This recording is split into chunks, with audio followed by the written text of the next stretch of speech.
Now, our first expedition into the shadows of American folklore revealed a landscape teeming with hidden monsters. But the truth is, we barely scratched the surface. For every legend that's been told, a dozen more lie waiting in the deep woods, the murky rivers, and the forgotten corners of this country's history. So, we're going back in, deeper this time. Welcome to our second journey into the unexplained. This new collection of 25 tales ventures even farther off the beaten path to explore the truly bizarre entities that haunt the American imagination. We'll move beyond simple beasts to encounter the supernatural spirits of indigenous lore, the tragic figures of modern urban legends, and the celebrated hoaxes that have become beloved regional icons. Prepare to meet the soul-stealing Kushtaka of Alaska, the mind-bending Dover demon from right here in Massachusetts, and the sorrowful melon heads of our neighboring states. These are the stories that show us not just what we fear, but who we are. Let's begin our descent into the strange. For 48 terrifying hours in April 1977, the quiet wooded town of Dover, Massachusetts, which is a short drive from where I'm sitting right now, became the setting for one of the most bizarre and compelling cryptid encounters on record. The creature, quickly dubbed the Dover Demon, was not a hairy beast or a swamp monster, but something utterly alien that appeared briefly, terrified several credible witnesses, and then seemingly vanished forever. The entire saga unfolded through three distinct sightings. The first occurred on the night of April 21st, when 17-year-old Bill Bartlett and his friends were driving down Farm Street. Their headlights illuminated a strange figure slowly crawling on a stone wall. Bartlett described a creature with a disproportionately large watermelon-shaped head, two large glowing orange eyes, and long spindly limbs with slender fingers. It had no discernible nose or mouth, and its skin was a hairless peach color, with a texture like wet sandpaper. Shaken, Bartlett went home and sketched the being, creating the iconic image that defines the legend today. Just a few hours later, 15-year-old John Baxter was walking home on Miller Hill Road when he saw a small figure approaching.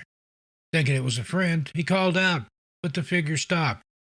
Baxter got a clear look, corroborating Bartlett's description of a large, figure-eight-shaped head and thin, tree-branch-like limbs before he fled in terror.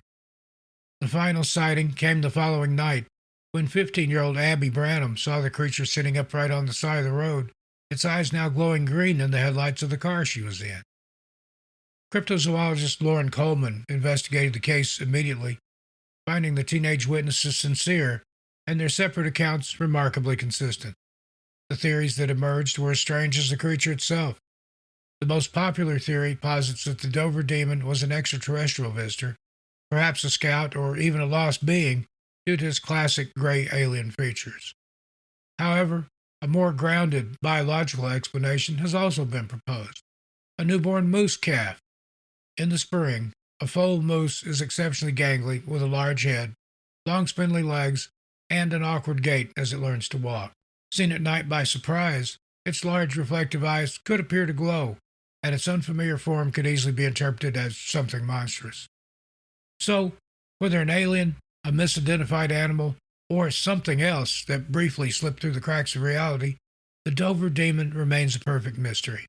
It left no tracks and was never seen again, cementing its status as one of New England's most chilling and debated modern legends. Now, in the labyrinthine bayous of southeastern Louisiana, shrouded in Spanish moss and cypress knees, lurks a creature known as the Honey Island Swamp Monster. Often called the Cajun Sasquatch, this beast is a unique, semi-aquatic variant of the classic ape-man legend, distinguished by a set of bizarre features perfectly suited to its primordial home. The modern legend was born in 1963 when Harlan Ford, a retired air traffic controller and local outdoorsman, claimed to have discovered a set of unusual tracks alongside the mauled carcass of a wild boar. The footprints were massive, but unlike those of a typical Bigfoot, they showed only 4 distinct webbed toes, the mark of a creature at home in both water and on land. Ford's story gained national attention in the 1970s when he released a grainy Super 8 film depicting a large hairy figure moving through the dense swamp. Though highly debated and often dismissed as a hoax, the footage cemented the monster's place in American folklore. Ford also provided a wild, though biologically impossible, origin story for the beast. He claimed that a circus train derailed near the swamp in the early 20th century, allowing a troop of chimpanzees to escape. According to his tale, these apes interbred with the local alligator population, giving rise to a terrifying primate-reptile hybrid. This fantastical backstory colors the creature's description. It's said to stand over 7 feet tall, covered in matted grayish-brown hair, and is accompanied by a putrid stench of decay. Its two most defining features, however, are its large amber-colored eyes, often described as reptilian and cold, and its 4-toed, webbed feet, which allow it to move silently through the murky water. Skeptics argue that the monster is a misidentified black bear, a known inhabitant of the swamp, or that the entire legend was an elaborate hoax concocted by Ford himself. Yet, for decades, local fishermen and hunters alike have shared tales of bone-chilling howls echoing through the bayou and fleeting glimpses of a hulking shape that was neither bear nor man. Whether a hoax, a misidentification, or a genuine undiscovered primate adapted to the bayou, the Honey Island swamp monster is a perfect embodiment of the wild, untamable mystery of its namesake swamp, a true Louisiana legend. Now, in the dark hollows and misty peaks of the Appalachian Mountains, from Tennessee to the Carolinas, stalks a creature born not of flesh and blood, but of ancient magic and vengeance. The Wampus cat is no mere undiscovered species. It's a supernatural terror, a demonic feline predator whose chilling gaze is said to shatter the minds of those who witness it. The most powerful origin story for this fearsome entity comes from the legends of the Cherokee people. The story tells of a woman, sometimes named Running Deer, who was consumed by curiosity about a sacred hunting ceremony that was forbidden to women. Disguising herself in the skin of a cougar, she crept to the edge of the woods to spy on the men. The tribe's medicine man, sensing her profane presence, discovered her and cast a powerful spell. The cougar skin fused with her own, transforming her into a grotesque half-woman, half-cat monster, cursed to roam the mountains for eternity as a guardian of sacred places and a symbol of punishment for those who break taboo. As the legend was absorbed into Appalachian folk culture, the Wampus cat became the quintessential boogeyman of the mountains. It's a spirit of dread, its blood-curdling screams in the night considered an omen of imminent death.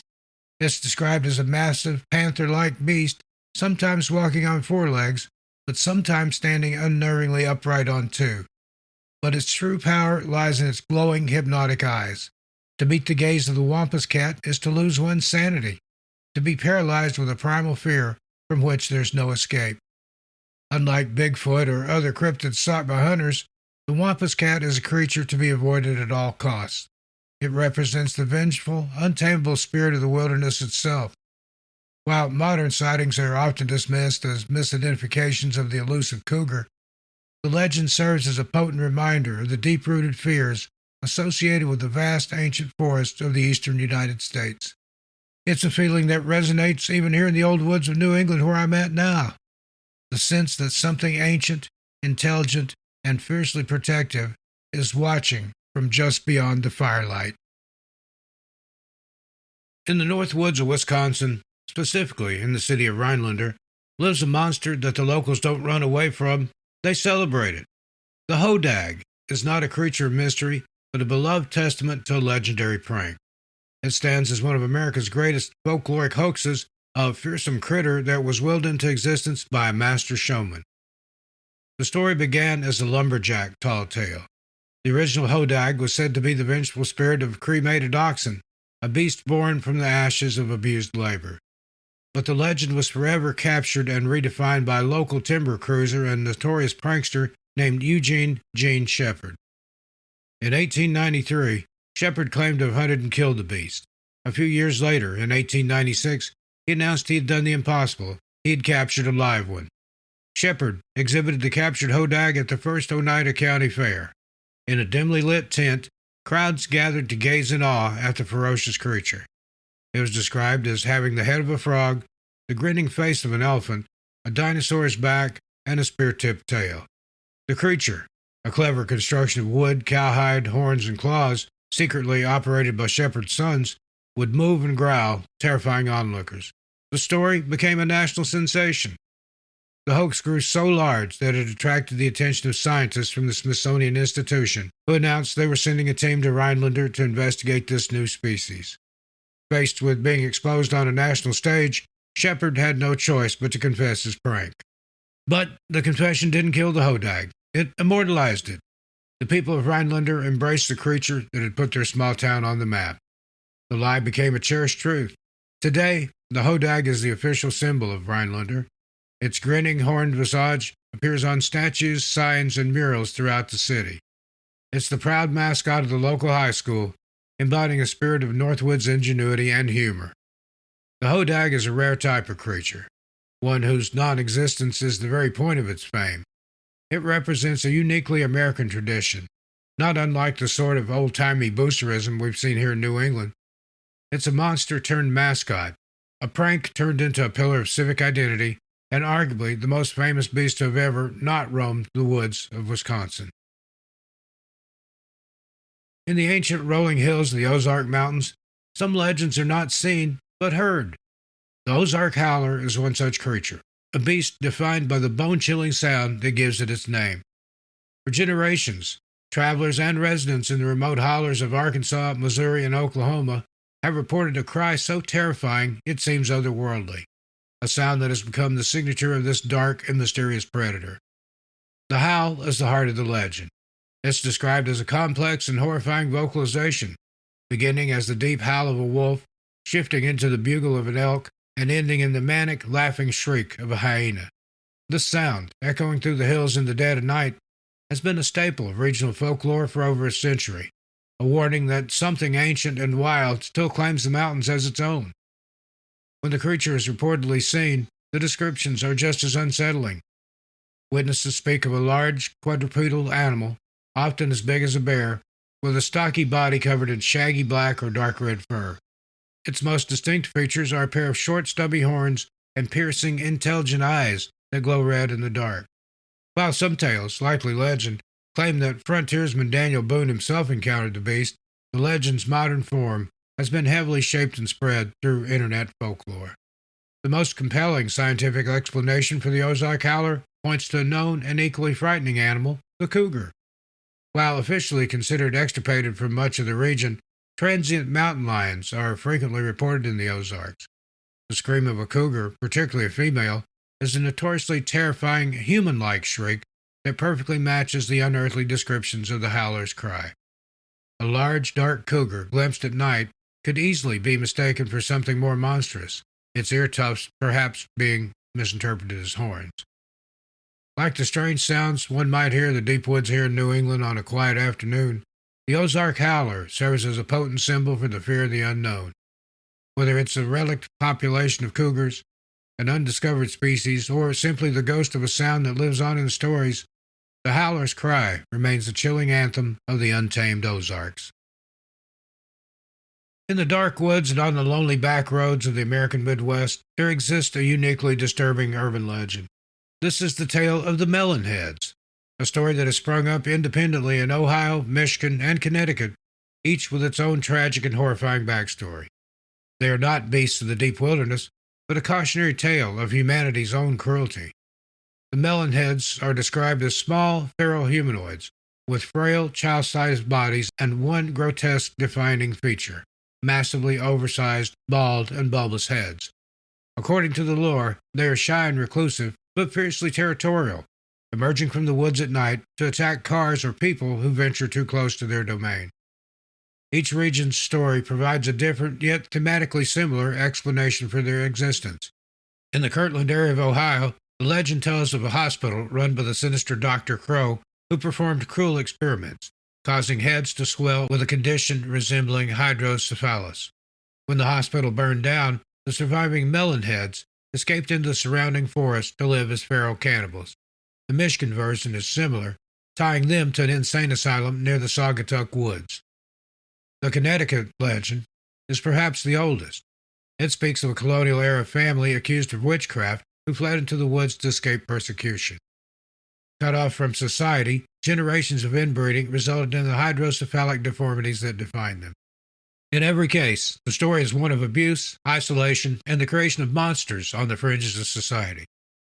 At its core, the Melonheads legend is a classic boogeyman story, a terrifying tale told to scare teenagers away from lovers' lanes and remote wooded roads. It preys on a deep-seated historical fear of mental asylums, unethical medical experiments, and the otherness of those with physical deformities. The story, while fantastical, has a sad and uncomfortable echo of reality, reflecting a time when those with conditions like hydrocephalus were misunderstood and often hidden away. Whether in Ohio, Michigan, or in Connecticut, the legend of the Melonheads endures as a chilling piece of American folklore, a dark reflection of societal fears that are, perhaps, more monstrous than the creatures themselves. West Virginia's folklore is a crowded field of high strangeness. But even in a state that hosts both the Mothman and the Grafton Monster, the sheep squatch stands out as uniquely bizarre.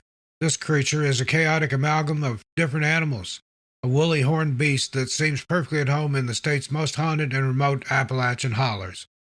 The sheep squatch is often described as a massive bipedal creature the size of a bear, covered in a thick, shaggy coat of dirty white or grayish wool like a sheep.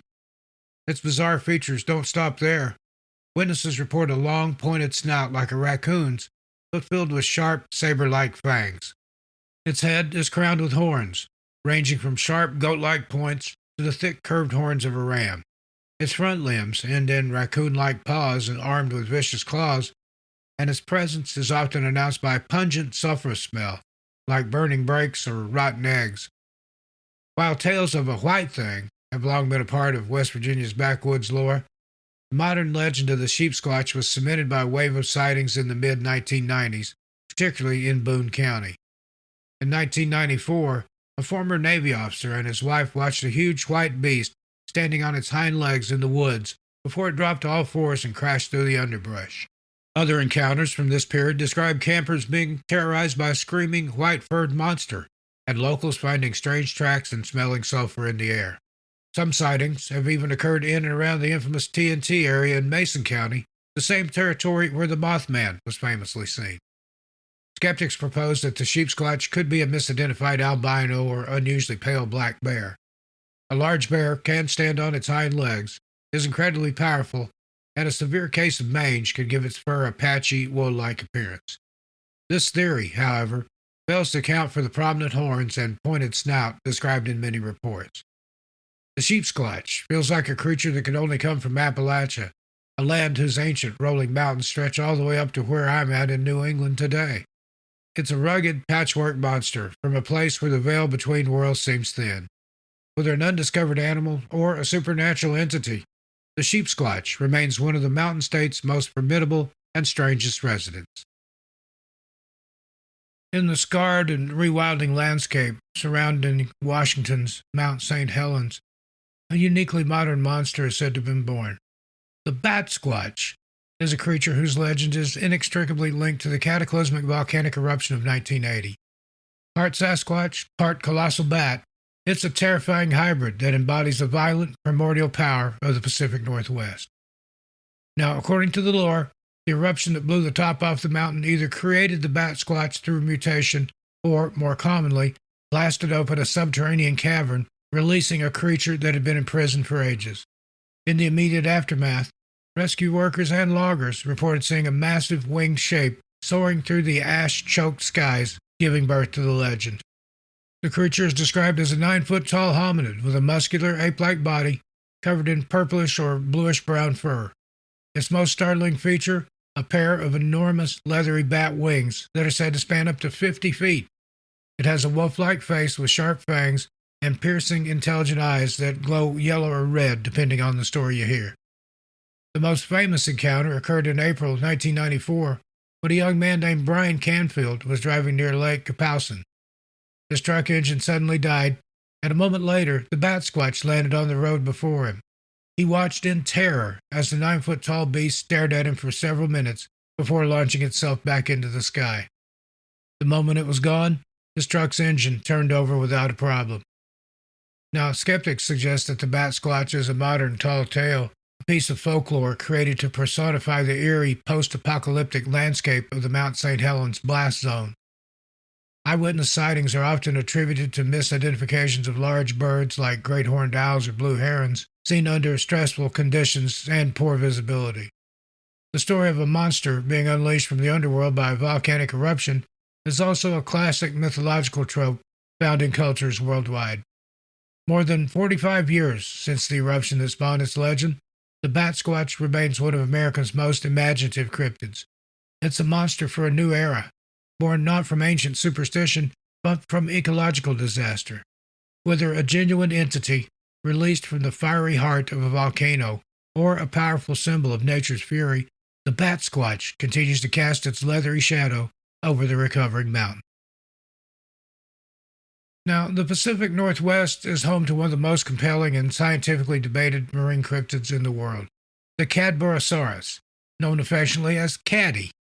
This is not a creature of murky lakes, but a veritable sea dragon of the cold, deep waters stretching from Alaska to California. The creature's description has remained remarkably consistent for centuries, from the ancient legends of coastal First Nations to modern eyewitness accounts. Caddy is described as a long, serpentine creature ranging from 20 to 70 feet in length, with a series of humps or coils that rise above the water. Its most distinct feature, its head, which is almost universally described as being horse-like or camel-like, held aloft on a long, slender neck.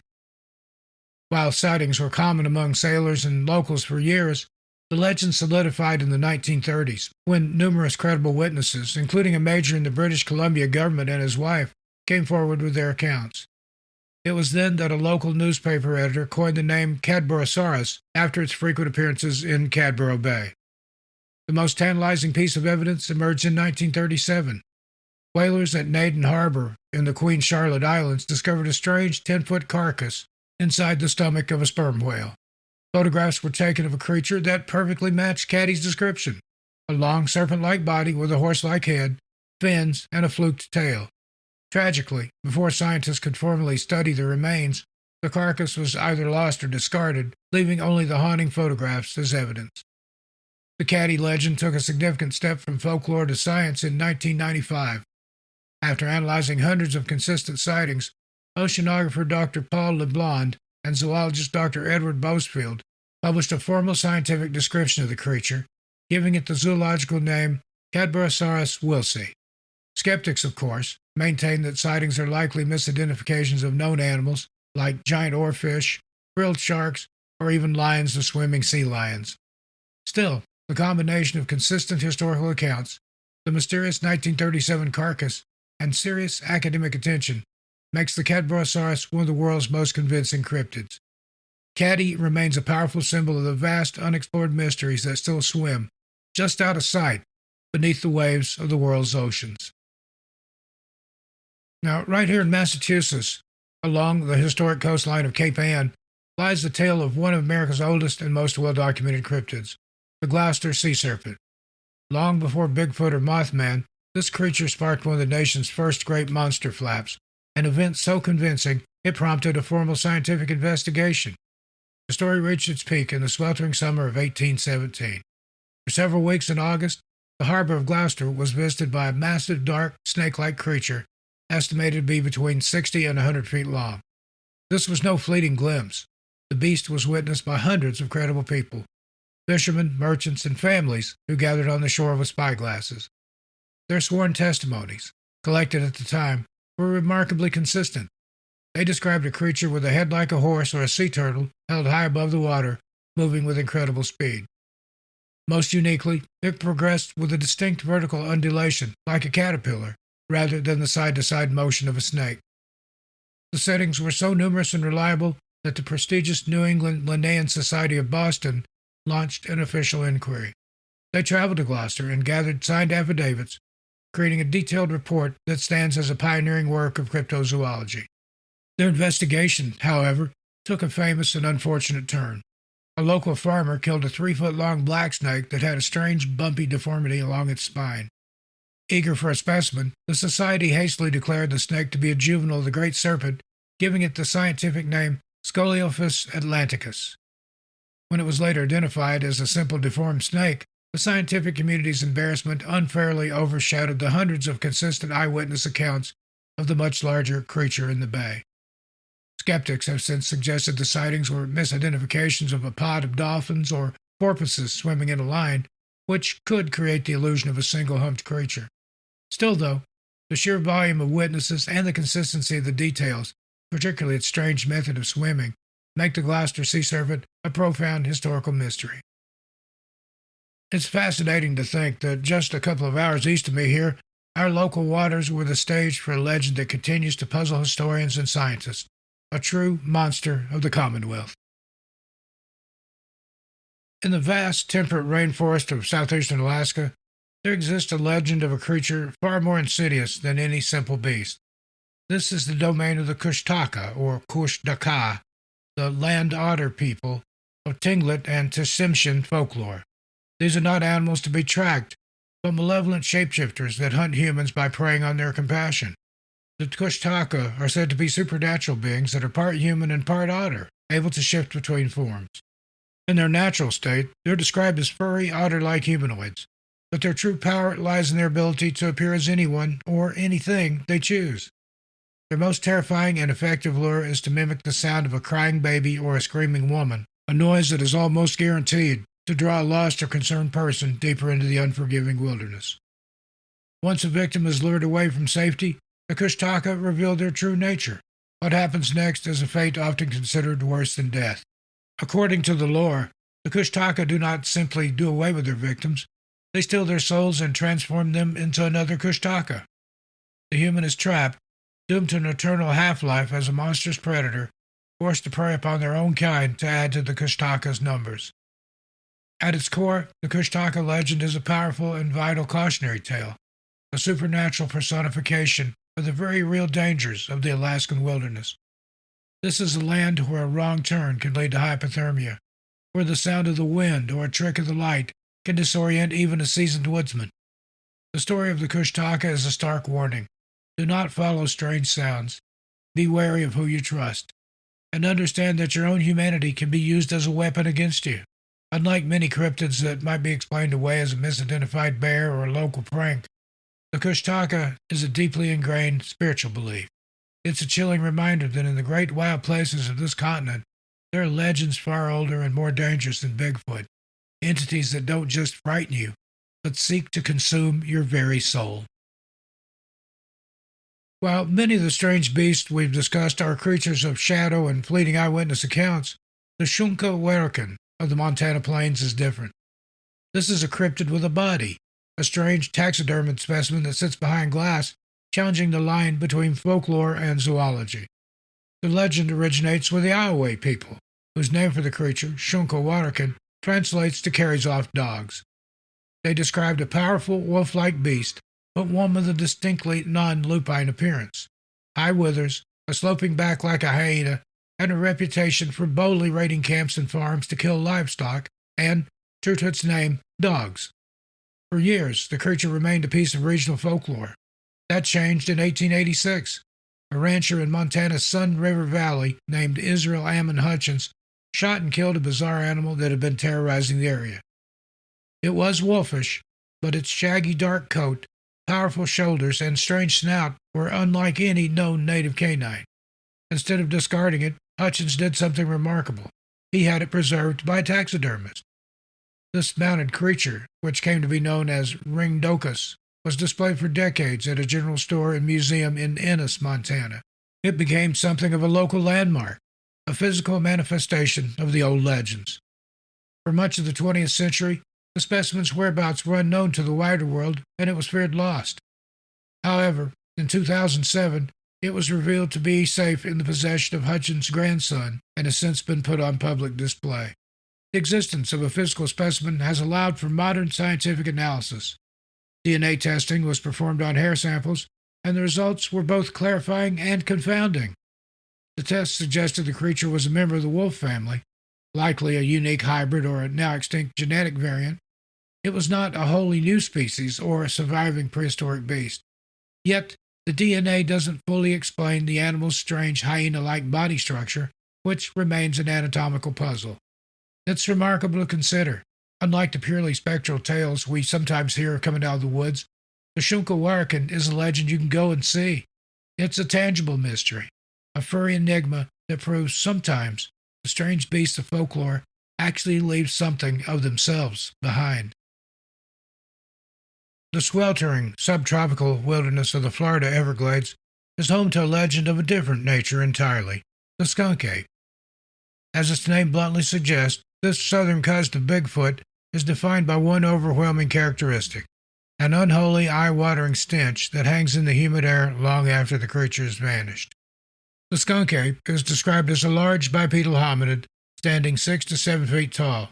It's covered in shaggy, reddish-brown hair and is said to move with surprising speed through the dense cypress swamps and sawgrass marshes it calls home. But its most unforgettable trait is its smell, a gag-inducing odor often compared to rotting garbage, sour cabbage, and methane. Folklorists and researchers alike theorize the stench comes from its supposed habit of holing up in methane-filled alligator dens to escape the Florida heat. Often, the smell is the only evidence of an encounter, a pungent warning that you've trespassed in its territory. Stories of a foul-smelling wild man have been part of Florida's folklore for over a century. But the creature gained international notoriety in 2000 with the emergence of the Mayaka skunk ape photographs. An anonymous woman mailed 2 remarkably clear photos to the Sarasota County Sheriff's Department, claiming a large ape had been creeping into her backyard at night to steal apples from her porch. The images show a large, dark, ape-like creature with reddish fur peering from behind a screen of palmetto leaves. Debated to this day, Mayaka photos are considered by some to be the most compelling photographic evidence of a Sasquatch-type creature ever captured. Skeptics, of course, have a more mundane suspect: the Florida black bear. Now, bears are common in the Everglades. They can easily stand and walk on 2 legs, and a large male can be a shocking sight. An escaped orangutan has also been suggested as an explanation for the creature's reddish fur and long arms. Regardless, the skunk ape serves as a perfect example of a creature molded by its environment. It's a legend as thick, murky, and inhospitable as the swamps themselves, a foul-smelling phantom that remains Florida's most infamous contribution to the great American monster mythos. Now, while many of the creatures on this list are beasts of the earth, the story of the Pascagoula entities is different. This is not a legend passed down through generations, but a direct, terrifying encounter from 1973 that blurs the line between cryptozoology and ufology. The beings witnessed on the Pascagoula River in Mississippi were so bizarre and alien that they have become legendary entities in their own right. On the evening of October 11, 1973, 2 co-workers, Charles Hickson and Calvin Parker, were fishing from an abandoned pier. Their quiet evening was shattered by a humming sound and the appearance of a silent, egg-shaped craft with flashing blue lights. A door opened and 3 figures emerged, floating silently towards them. The creatures were unlike anything ever described. They were roughly 5 feet tall and humanoid, but with pale, gray, wrinkled skin that gave them a mummified appearance. Their heads were fused directly to their shoulders with no neck. In place of a normal face, they had no visible eyes, and only a slit for a mouth and 3 carrot-like cones where a nose and ears should be. Their legs were fused together, and they moved by gliding just above the ground.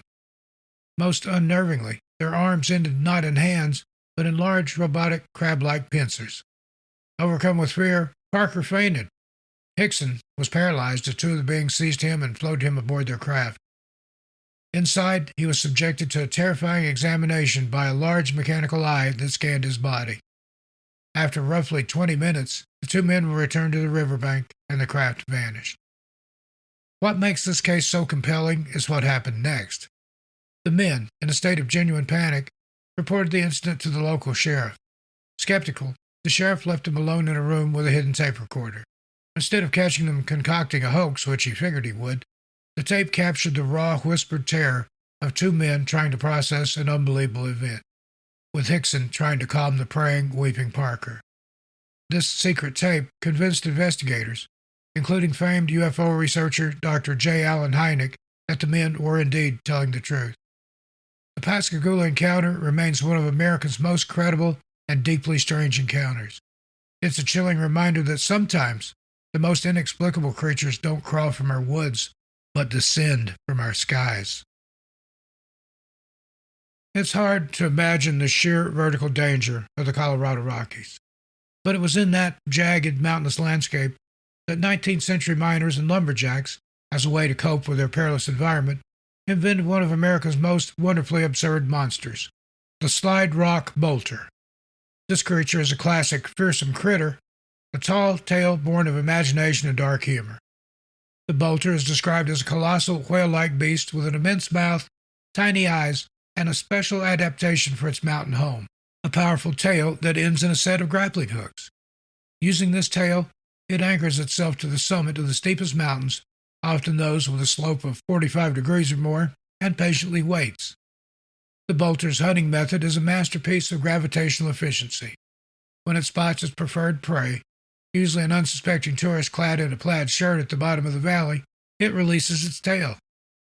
Hurtling down the mountainside at incredible speed, its cavernous mouth wide open, it swallows its victim whole without ever slowing down.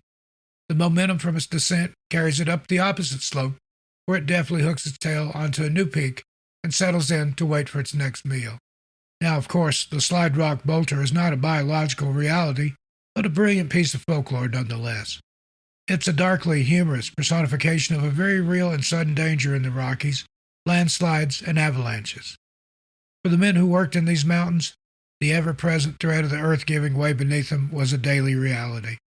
By creating a monster to blame, they transformed a random, terrifying act of nature into a story that they could tell and laugh about, giving them a sense of control over a deadly environment. The slide rock bolter is a perfect example of a legend shaped entirely by its landscape. It's a cautionary tale disguised as a monster, a whimsical warning to always watch your step in the high country. So, while you're unlikely to be devoured by a land whale on your next mountain vacation, its story remains a creative and enduring reminder to respect the raw, unpredictable power of the mountains. Now, past the familiar Berkshires and into the Green Mountains of Vermont lies a patch of wilderness with a reputation far darker than its serene beauty would suggest. This is what is known as the Bennington Triangle, a region centered on Glastonbury Mountain, and it's the hunting ground of a creature known as the Bennington Monster or the Woods Devil, a version of Bigfoot far more sinister than its reclusive western cousins. Now, this legend is not built on blurry photographs or strange footprints, but on a string of chilling and unsolved human disappearances that occurred between 1945 and 1950. In that 5-year span, at least 5 people vanished in the woods around Glastonbury Mountain under bizarre circumstances. If you want to know more, you can watch my Missing Persons Mysteries channel where I cover it more in depth. There was an experienced 74-year-old hunter who disappeared while ahead of his group. An 18-year-old college student, Paula Weldon, went for a hike on the Long Trail and was never seen again. And an 8-year-old boy, Paul Jepson, vanished from his family's truck while his mother tended to their pigs. These searches were massive, but no traces were ever found. Local folklore, both old and new, places the blame on a race of territorial Bigfoot-like creatures. These wood devils are described as tall, hairy, wild men of the woods, but unlike the typically shy Sasquatch, they are said to be aggressive and predatory. The legend posits that these beings are the malevolent guardians of the mountain, responsible for snatching those who wander too far into their domain. This modern tale echoes much older Abenaki legends, which warned that the woods on Glastonbury Mountain were cursed and that a man-eating stone on its slopes would swallow people whole. Incidentally, people do go missing in boulder fields. Strange, huh? Now, of course, more rational explanation for the disappearances exist. The terrain is rugged and treacherous, full of hidden caves, old logging wells, and unpredictable weather that could easily claim a life. Some have theorized even that a serial killer could be operating in the area during that period. The Bennington Monster, in this view, is a folkloric explanation created to give a face to a series of random, terrifying, and unexplained tragedies. The story of the Bennington Monster serves as a chilling reminder that our own New England wilderness has its dark secrets. It's a legend inextricably tied to real human loss, forever blurring the line between a monster story and a true crime mystery, with a warning that some woods are best left unexplored. Now, here in New England, with our deep forests and rocky coastline, monster stories feel right at home. But it's harder to imagine a 40-foot leviathan surfacing in the middle of the Great Plains. Yet, for a few frantic weeks in the summer of 1923, a bizarre creature turned a small, shallow lake in Nebraska into the epicenter of a national monster craze. This was the time of the Alkali Lake monster. The creature was said to inhabit Alkali Lake, which is now known as Walgren Lake, a placid body of water near the small town of Hay Springs. Its description was a patchwork of nightmares. A beast around 40 feet long with a dull gray alligator-like body, a massive flat head, and a single prominent horn jutting from its forehead. Witnesses also reported an overpowering foul stench and a terrifying roar that echoed across the prairie. The story began when a local man, J.A. Johnson, reported seeing the beast thrashing in the water. The local newspaper picked up the story, and in the age of telegraphs and sensational journalism, it quickly went what today would be described as viral. The tale of a prehistoric monster in the heart of Nebraska was irresistible. Soon, the town of Hay Springs was inundated with thousands of curiosity seekers, reporters, and aspiring monster hunters from across the country. The Great Nebraska Monster Hunt took on a carnival-like atmosphere. The shores of the small lake were packed with people armed with rifles, cameras, and even harpoons. Vendors sold food and souvenirs as the crowds watched the water, hoping at least for a glimpse of the beast. For a brief period, the Alkali Lake monster made Hay Springs one of the most famous towns in America. Despite the intense scrutiny, however, no one ever managed to produce a single piece of credible evidence. No photo was ever taken, and no part of the creature was ever recovered. After a few weeks, the excitement died down, and the monster was never seen again. The most widely accepted explanation is that the Alkali Lake monster was a brilliant, if unofficial, act of civic boosterism. The story, likely a hoax or a wildly exaggerated tale, brought a flood of tourists and their money into a remote prairie town. It's a story less about a genuine cryptid and more about the power of a good legend to capture the public imagination. The tale of the Alkali Lake monster is a charming reminder that you don't need ancient mountains or deep oceans to create a monster. Sometimes all you need is a shallow lake, a slow news day, and a story that's too good not to believe.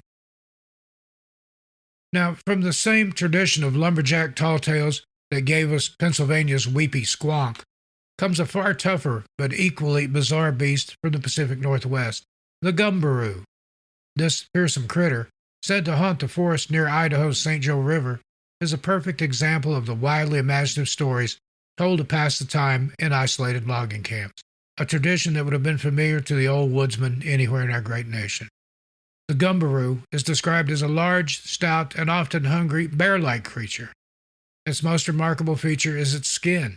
It's completely hairless, with a smooth, dark, leathery hide, stretched so tight that it's said to be nearly impenetrable. Lumberjacks, in the stories, would tell of their bullets bouncing harmlessly off the beast's rubbery flank, making it seem like an invincible foe. It was known to be lazy, often sleeping in the hollowed-out stumps of burnt cedar trees, but possessed a voracious appetite, particularly for pork, and would frequently raid camps for food. But, for all its supposed invulnerability, the Gumbaroo had one critical and rather spectacular weakness: fire. According to the legend, if the Gumbaroo so much as touched a flame, it would instantly and violently explode. The tales described a tremendous bang followed by a cloud of thick, dark, and foul-smelling smoke that reeked of burnt rubber. This weakness formed the basis of most Gumbaroo stories, which were less about terror and more about a clever logger outsmarting the seemingly unstoppable beast. A quick-thinking hero might lure the gluttonous creature toward the campfire to its explosive doom. Like its fellow fearsome critters, the Gumbaroo was not a creature meant to inspire genuine belief, but rather a bit of creative fun and a testament to the storyteller's art. It was a monster with a built-in punchline. The story of the Gumbaroo is a charming look back at a time when the vast American wilderness was a canvas for the imagination.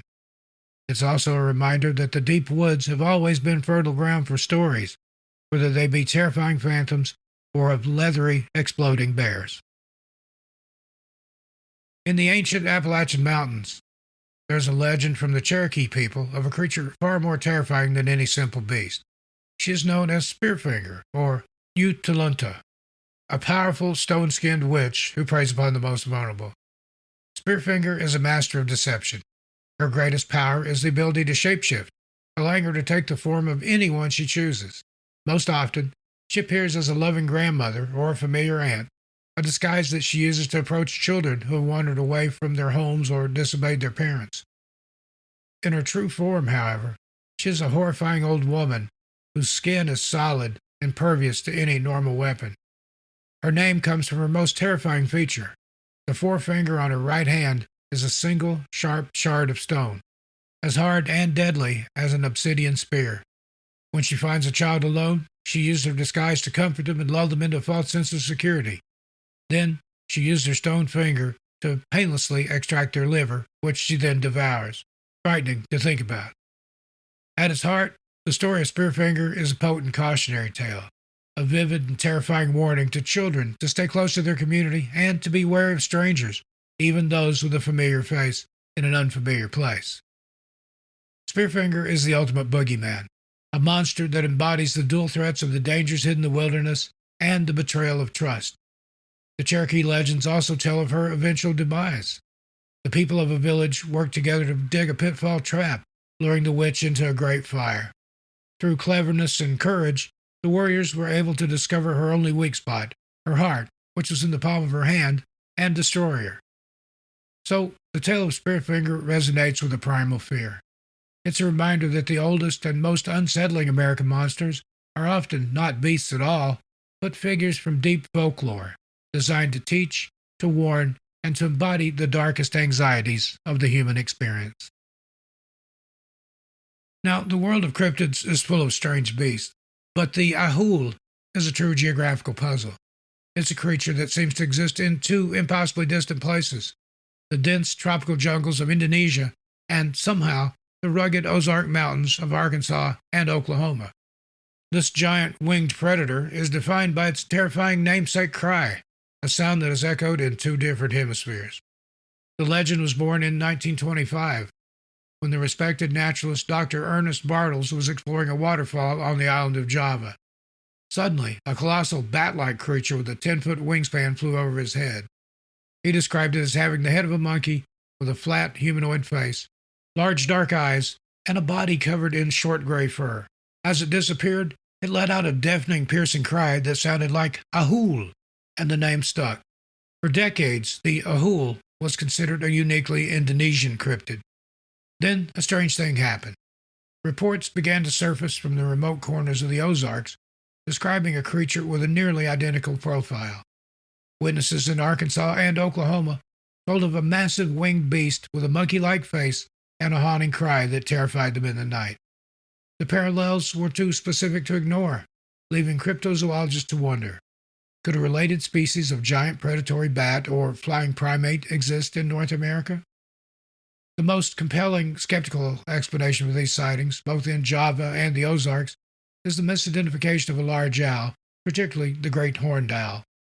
These powerful nocturnal hunters can have a wingspan of nearly 5 feet, and their broad, flat facial discs can look eerily primate-like in the dark. Their deep, resonant hoo-hoo call, when distorted by terrain and fear, could easily be interpreted as the legendary Ahul cry. So, the Ahul presents a fascinating question. Is it a globe-trotting monster, a classic case of mistaken identity happening in parallel worlds apart, or a modern legend that has jumped continents via the internet, influencing how people interpret what they see in the sky? Whatever the answer, the story of the Ahul is a perfect example of how the primal fear of a giant screaming thing in the night is a universal human experience. In the hot, sticky summer of 1973, a creature emerged from the banks of the Big Muddy River and laid siege to the small town of Murfreesboro, Illinois. Unlike the ancient spectral legends, this was a modern monster flap, a story that unfolded in real time on the front pages of newspapers and in the panicked reports to the local police. This was the time of the Big Muddy Monster. The terror began on June 25th, when a young couple parked near the river were charged by a massive 7-foot-tall creature.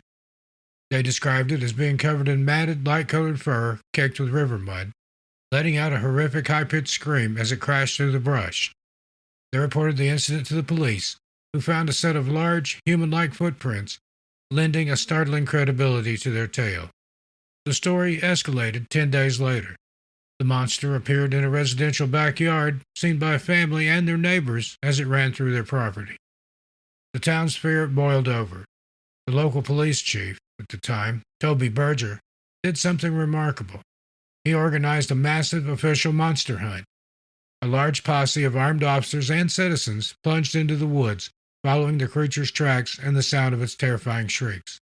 One officer, Jeff Martin, later claimed to have gotten the beast in his rifle scope, describing a 7-foot-tall, off-white creature before it vanished into the darkness. Investigators collected what evidence they could. Plaster casts of the footprints and samples of a strange dark slime left on the bushes where the creature had passed. As the story gained national attention, theories began to fly. Skeptics pointed to a large black bear, its fur perhaps lightened by river mud or a rare coloration. A more colorful local theory, which persists to this day, is that the monster was actually a local man in a suit attempting to scare people away from his secret marijuana patch. The story of the Big Muddy Monster serves as a perfect time capsule of a 1970s monster craze. It had all the classic ingredients: a terrifying creature, credible witnesses, a panicked community, and a dramatic police-led hunt. Whether a bear, a prank, or a genuine Midwestern Sasquatch, the Big Muddy Monster has become a permanent part of its town's identity, a legendary beast born from the mud and fear of one unforgettable summer. In the rich, imaginative folklore of the Arkansas Ozarks, where tall tales are a celebrated art form, there lives a creature of pure whimsy, the buildad. This is not a monster to be feared, but a fantastic beast from the same tradition of fearsome critters as the skunk and the hodag, a story likely invented by pioneers to explain a strange sound in the swampy backwoods. The buildad is a bizarre patchwork animal. Accounts describe it as having the body of a beaver, the head of a cat, and large webbed feet like a duck. Its most distinctive features, however, are a sharp, hawk-like bill and an astonishing ability to jump 60 feet in a single bound. This incredible leap is central to the buildad's legend and its unique method of hunting. The story goes that the buildad will find a tree branch hanging over a river or a quiet swamp pool. When it spots a fish below, it uses its powerful bill to smack the surface of the water, creating a loud pop that stuns the fish. In that same instant, the buildad launches itself from the branch in its signature 60-foot leap, snatching the incapacitated fish from the water before landing gracefully on the opposite bank.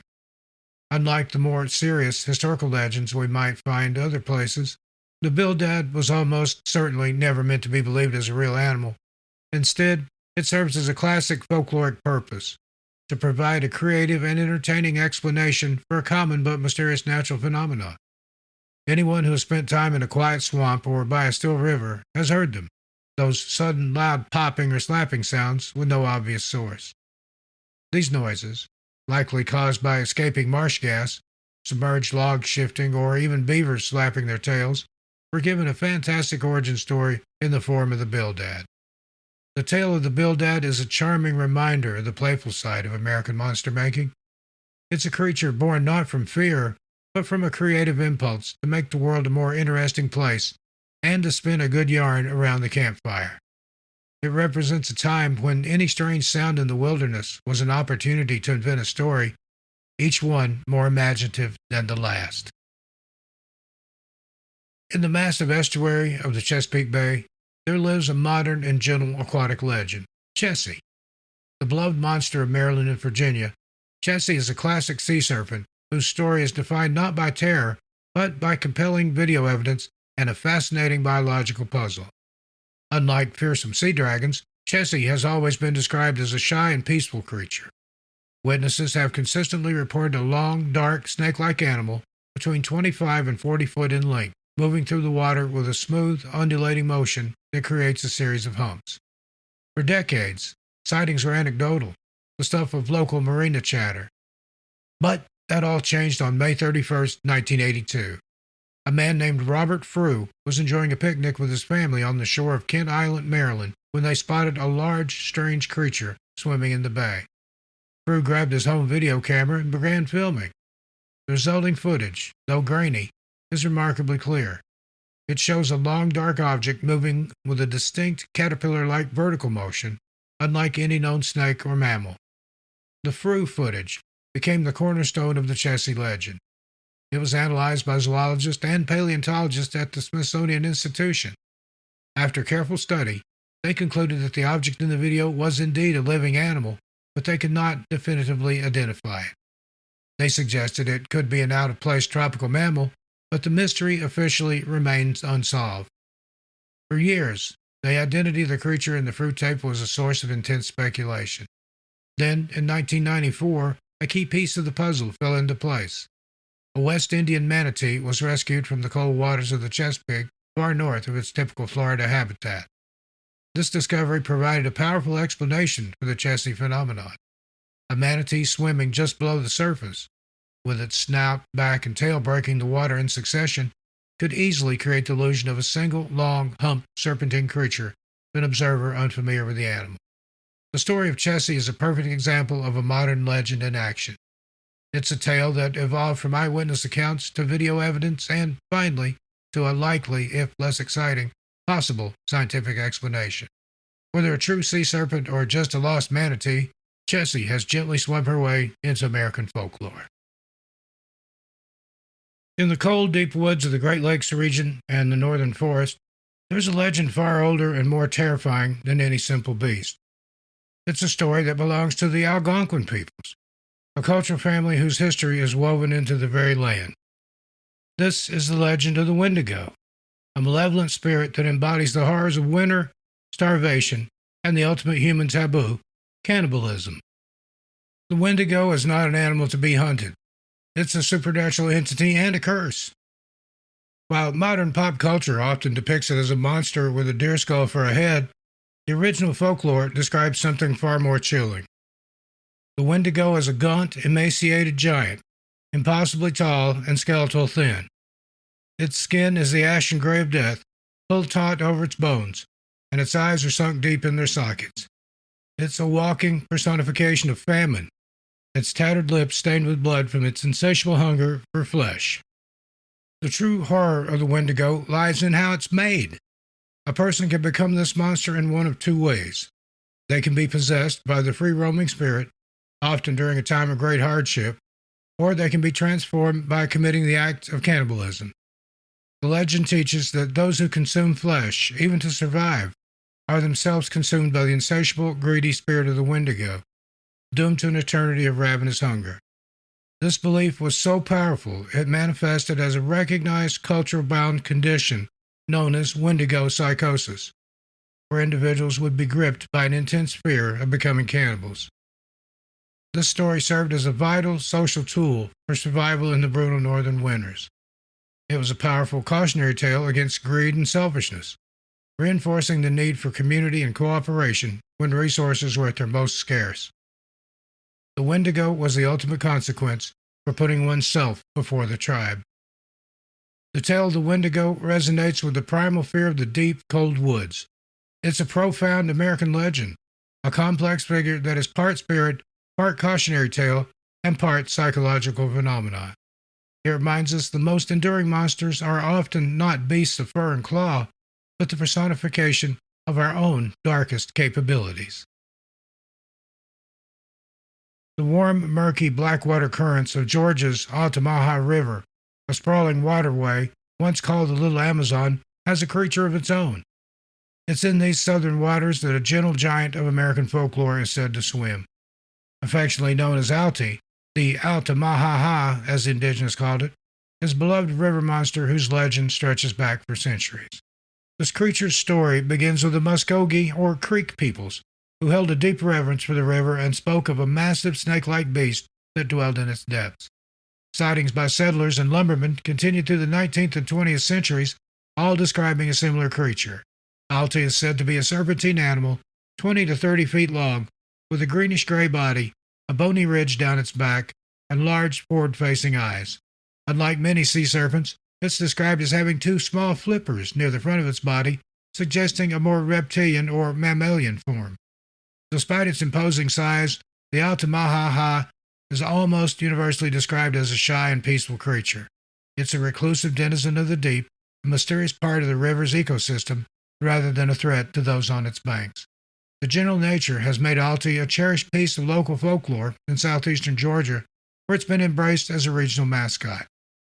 The most compelling explanation for Alti comes not from the world of myth, but from biology. The Altamaha-ha River is home to one of the largest and most prehistoric-looking fish in North America, the Atlantic sturgeon. These ancient bottom feeders are true river giants, capable of growing over 14 feet long and weighing up to 800 pounds. They're covered in rows of bony plates called scutes that form distinct ridges along their backs, and their strange whiskered snouts are unlike any other fish. A massive sturgeon breaking the surface, its bony ridges creating the illusion of humps, is a near-perfect match for the description of Alti. The story of the Altamaha-ha is a wonderful example of how a real, awe-inspiring animal can give birth to a legend. Whether Alti is a genuine undiscovered species or the folkloric shadow of the great sturgeon, its story remains deeply intertwined with the wild, mysterious spirit of Georgia's greatest river. And so, our second volume of American folklore comes to a close. From the vengeful Wampus cat to the gentle river serpent Alti, we've seen that the definition of a monster is as vast and varied as this country itself. This journey has shown us that some legends are not creatures of flesh and blood, but something more. Cautionary tales, supernatural beliefs, and even elaborate jokes that took on a life of their own. We've seen how the very real danger of a Colorado rock slide can be personified as the slide rock bolter, and how the ancient primal fear of starvation in the northern forest can take the form of the Wendigo, a story whose roots are right here beneath our feet in the Algonquin lands that stretch across New England. These tales are maps of human fear and imagination drawn onto the landscape itself. As I sit here, surrounded by woods that have witnessed centuries of their own unwritten stories, one truth becomes clear. The need to populate the darkness with monsters is a deeply human trait. Together, these 50 stories, combined, are more than just a collection of oddities. They're a testament to the enduring power of local legends. The journey may be over for now, but the map of American strangeness is endless. Keep listening to the whispers in your own hometown, because the next great monster, it's already out there, waiting for its story to be told. I'm Steve Stockton. Thanks for listening.